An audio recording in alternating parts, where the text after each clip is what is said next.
அறிவுரை நிகழ்வின் இவருக்காக நினைவங்களுக்கு அவருடைய பழகிய பேசிய அவருடன் ஒன்று கலந்து இயங்கிய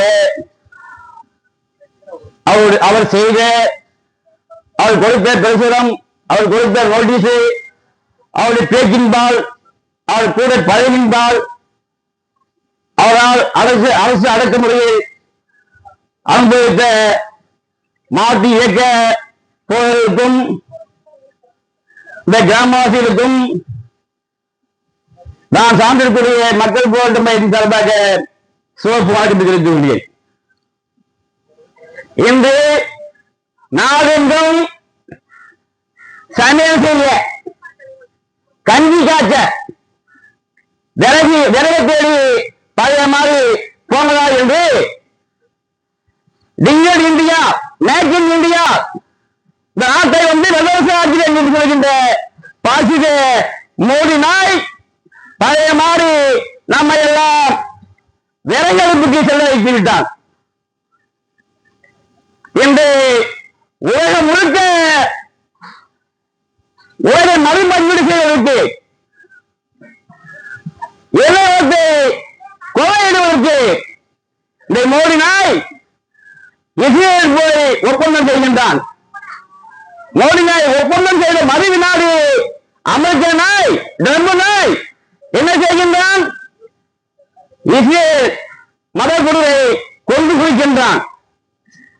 கொஞ்சங்களும் ஈர இலக்கம் இல்லாமல் பச்சிலை குழந்தைகளை குண்டு வீசி கொள்ளுகின்றான். காந்தி தேசம் அகிம்சை தேசம் என்று சொல்லுகின்ற இந்த நாட்டிலே இந்த நாய் இஸ்ரேல் பிரதமரை கட்டித்தருகிற மதுரை நாடு குழந்தைகளை கொள்ளுகின்றான். நாடெங்கும் உலகெங்கும் எங்கும் யுத்த அறிகுறல் அந்த பாலசின்னத்தை போய் கொண்டு போய்த்தான். என் பேரன் அறிவுரை இருந்திருந்தால் இன்று இந்த அநியாய யுத்தத்தை இந்த அநியாய போரை 1000 வெளியாக கொண்டு வந்திருப்பான். யார் இந்த அறிவுரை? நீங்கள் தான் பார்த்தீர்கள். ஆமையும் முயலும் மெல்ல மெல்ல நகரும். ஆமையும் முயலும் இயங்காமல் இருந்திருந்தால் அது இயக்கம் அல்ல. ஆனால் அறிவுரை என்பவன் ஒரு சாதாரண தோற்றத்தில் பார்க்கும்போது ஆளுநரை கும்பலுக்கு பரியாகமாக தெரியும். ஆனால் இவன் ஒரு சமட்டி. இந்த அரசியல் எந்திரத்தினுடைய அடக்குமுறைக்கு அஞ்சாதவன். இந்த கிராமவாசிகள் எல்லாம் 1000 காவல்துறை நாய்களால் அடக்குமுறைக்கு ஏன பேச்சுக்கும் அச்சுறுத்துக்கும் ஆட்பட்டவர்கள். அதனால் அறிவுரின் மீது கொஞ்சம் கூட வெறுப்பு இருக்கலாம். என்னடா இந்த ஆளோட தொல்லை தாங்க முடியாம இப்போ சொன்னாரு முருகேசன் சொன்னாரு. அதுபோல் முத்தடிக்கும் காவல் நிலையத்திலும் நெருங்கி காவல் நிலையத்திலும் பல்வேறு அடக்குமுறைக்கும் ஒடுக்குமுறைக்கும் ஒரு அறிவுரை மட்டுமல்ல, நானும் கல்லூரி படிக்கும் போது நானும் குணசேகரும் காவல்துறை நாய்களால் கடுமையாக தாக்கப்பட்டோம். அதுபோல் அறிவுரைங்கிறதாக யார் இந்த அறிவுரை? காலங்கிழமை மண்கூட்டினால் என்னும் இது மடியினாவே உழைப்பு உழைப்பு உழைப்பு என்று சாக்கடை அல்ல, சாணி அல்ல, மலை கட்டு, மண்ணு கட்டு, இப்படி பல்வேறு வேலைகளை செய்யக்கூடிய உழைப்பு மக்களுக்கு ஒரு விடுதலை வேண்டும்.